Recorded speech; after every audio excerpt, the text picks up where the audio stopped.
criação, no coração, trazendo paz e redenção. Nos braços do Pai eu vou descansar e em seu amor me transformar. No altar do amor eu quero estar, seguindo sempre a sua voz. Muito bem, gente, vamos lá. Hoje, dando continuidade aqui, Juízes. Hoje nós estaremos continuando o livro de Juízes, né? O livro de Juízes, hoje nós vamos do 7, 8 e o Lucas 2, do 25 ao 52. Vamos lá. A vitória de Gideão sobre os midianitas. De madrugada, Jerubaal, isto é, Gideão, e todo o seu exército acamparam junto à fonte de Arode.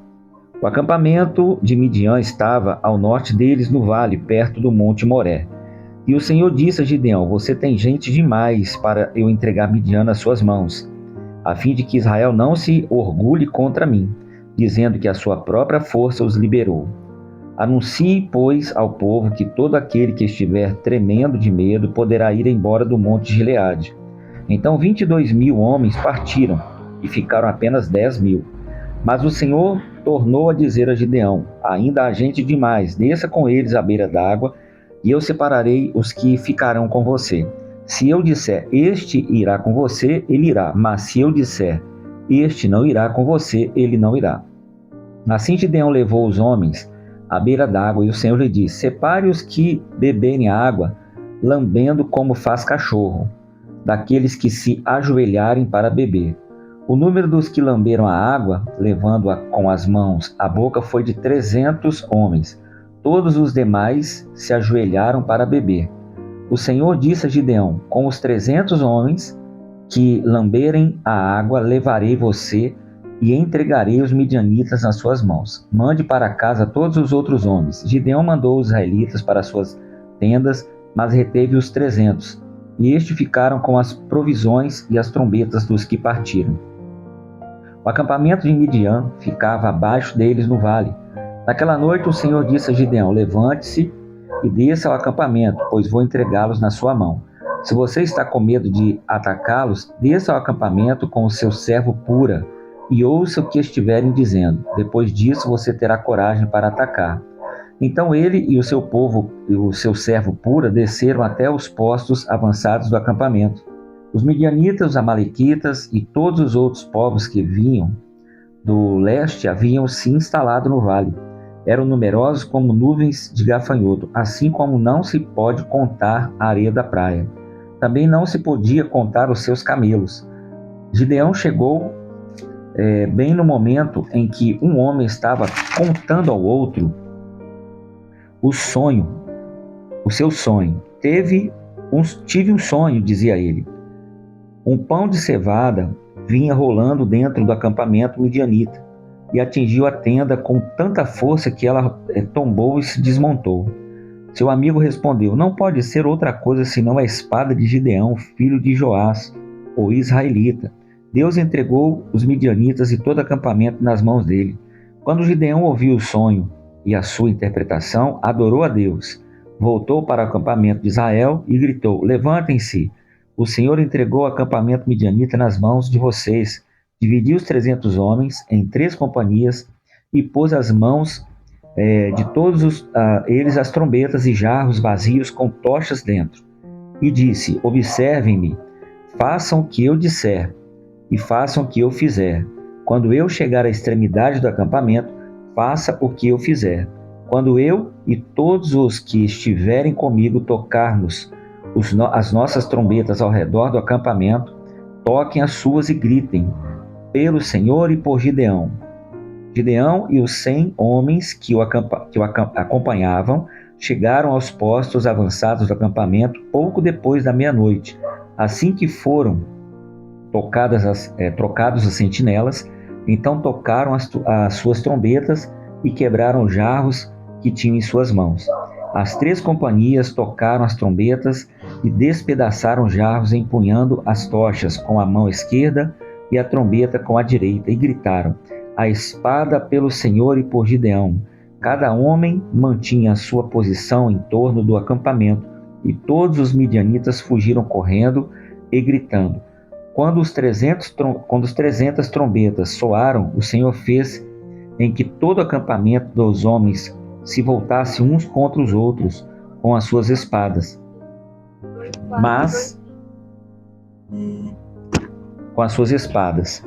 Mas fugiram para Bet-sita, na direção de Zererá, até a fronteira de Abel-Meolá, perto de Tabate. Os israelitas de Naphtali, de Azer e todo Manassés foram convocados e perseguiam os midianitas. Gideão enviou mensageiros a todos os montes de Efraim, dizendo: desçam para atacar os midianitas e cerquem as águas do Jordão à frente deles até Bet-Bará. Foram, pois, convocados todos os homens de Efraim, e eles cumpriram e ocuparam as águas do Jordão até Bet-Bará. Eles prenderam 2 líderes midianitas, Oreb e Zeeb. Mataram Oreb na rocha de Oreb e Zeeb no tanque de prensar uvas de Zebé. E depois de perseguir os midianitas, trouxeram a cabeça de Oreb e a Zeeb a Gideão, que estava do outro lado do Jordão. Olha, vocês veem bem, eles foram fielmente, tementes a Deus aqui para cumprir o que estava determinado. E assim Deus honrou a fé deles. Os efraimitas perguntaram então a Gideão: por que você nos tratou dessa forma? Por que não nos chamou quando foi lutar contra Midian? E o criticaram duramente. Ele, porém, lhes respondeu: que é que eu fiz em comparação com vocês? O resto das uvas de Efraim não são melhores do que toda a colheita de Azer. Deus entregou os líderes midianitas, Oreb e Zeeb, nas mãos de vocês. O que pude fazer não se compara com o que vocês fizeram. Diante disso, acalmou-se a indignação deles contra Gideão. Quer dizer, Gideão foi usado por Deus para abençoar eles e eles ficaram com raiva ainda, né? Ô povo ingrato, gente. Gideão e seus 300 homens, já exaustos, continuaram a perseguição. Chegaram ao Jordão e lá os atravessaram. Em Sucote, disse ele aos homens dali: peço-lhes um pouco de pão para as minhas tropas. Os homens então cansados, e eu ainda estou perseguindo os reis de Midian, Zeba e Zalmuna. Os líderes de Sucote disseram: ainda não estão em seu poder Zeba e Zalmuna? Por que deveríamos dar pão às suas tropas? E assim, replicou Gideão: quando o Senhor entregar Zeba e Zalmuna em minhas mãos, rasgarei a carne de vocês com espinhos e espinheiros do deserto. Dali subiu a Peniel e fez o mesmo pedindo aos homens de Peniel, mas eles responderam como os de Sucote. Quer dizer, o povo queria só benefício, né? Não queria ajudar a Gideão em nada. Os homens de Peniel disse: quando eu voltar triunfante, destruirei a sua fortaleza. Eles que pediram, né? Ora, Zeba e Zalmuna estavam em Carcor, e com eles cerca de 15.000 homens. Estes foram todos os que sobraram do exército dos povos que vinham do leste, pois 120.000 homens que portavam espada tinham sido mortos. Gideão subiu pela rota dos nômades a leste de Noba e Jobeá, e atacou de surpresa o exército. Zeba e Zalmuna, os 2 reis de Midian, fugiram, mas ele os perseguiu e os capturou, e derrotou também o seu exército. Depois Gideão, filho de Joás, voltou da batalha pela subida de Heres. Ele capturou um jovem de Sucote e o interrogou, e o jovem escreveu para Gideão os montes dos 77 líderes e autoridade da cidade. Gideão foi então a Sucote e disse ao homem de lá: aqui estão Zeba e Zalmuna, acerca dos quais vocês zombaram de mim, dizendo: ainda não estão em seu poder Zeba e Zalmuna? Por que deveríamos então dar pão aos seus homens exaustos?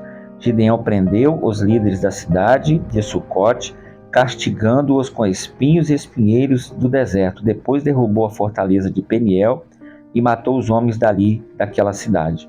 Então perguntou a Zeba e a Zalmuna: como eram os homens que vocês mataram em Tabor? Eram como você, responderam. Cada um tinha o porte de um príncipe. Gideão prosseguiu: aqueles homens eram meus irmãos, filhos de minha própria mãe. Juro pelo nome do Senhor que se vocês tivessem poupado a vida deles, eu não mataria vocês. Gideão voltou-se para Jéfer, seu filho mais velho, e lhe disse: mate-os, Jéfer.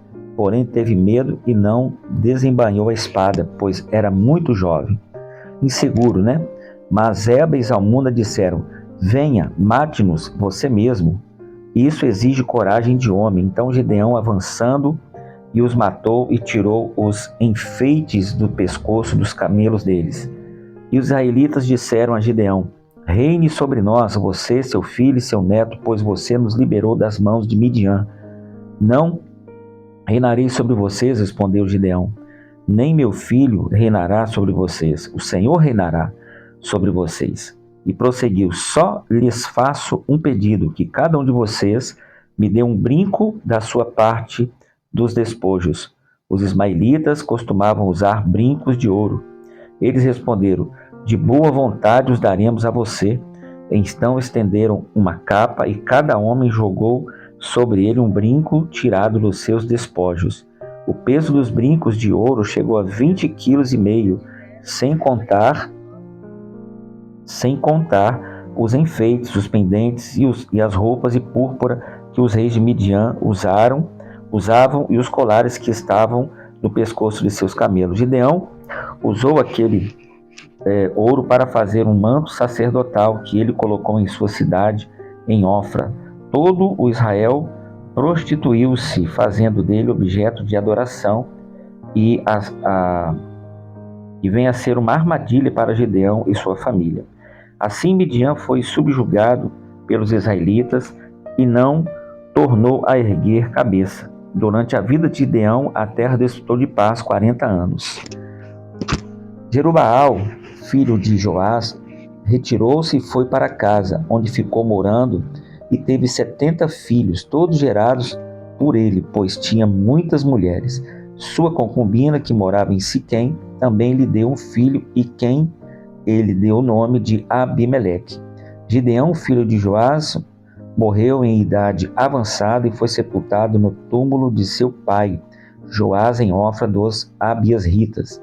Logo depois de Gideão morreu, os israelitas voltaram a prostituir-se com os balaíns, cultuando-se, erguendo Baal Berite como seu Deus, e não se lembraram do Senhor, o seu Deus, que os tirou, que tinha livrado das mãos dos seus inimigos em redor.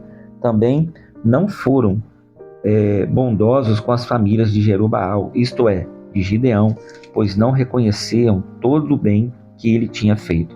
A ingratidão, né, gente, ela é desde aquele tempo, né? Ingratidão é uma coisa séria, de geração a geração, e de natural do ser humano, né? Porque o ser humano, ele tem essa dificuldade de ser grato com aquilo que abençoa a vida dele, né? Mas serve de lição para nós aqui. Vamos lá, do 25 em diante, aqui agora, 27, perdão. Lucas 2, 27 em diante. Movido pelo Espírito, ele foi ao templo quando os pais trouxeram o menino Jesus, para lhe fazerem o que requeria o costume da lei. Simeão o tomou nos braços e o levantou a Deus e disse: ó soberano, como prometeste, agora podes despedir em paz o teu servo, pois os meus olhos já viram a tua salvação, que preparaste à vista de todos os povos, luz para a revelação aos gentios e para a glória de Israel, o teu povo. O pai e a mãe do menino estavam admirados com o que foram dito a respeito dele. E Simeão os abençoou e disse a Maria, mãe de Jesus: este menino está destinado a causar a queda e o seguimento de muitos em Israel, e a ser um sinal de contradição, de modo que o pensamento de muitos corações será revelado. quando a você uma espada atravessará sua alma.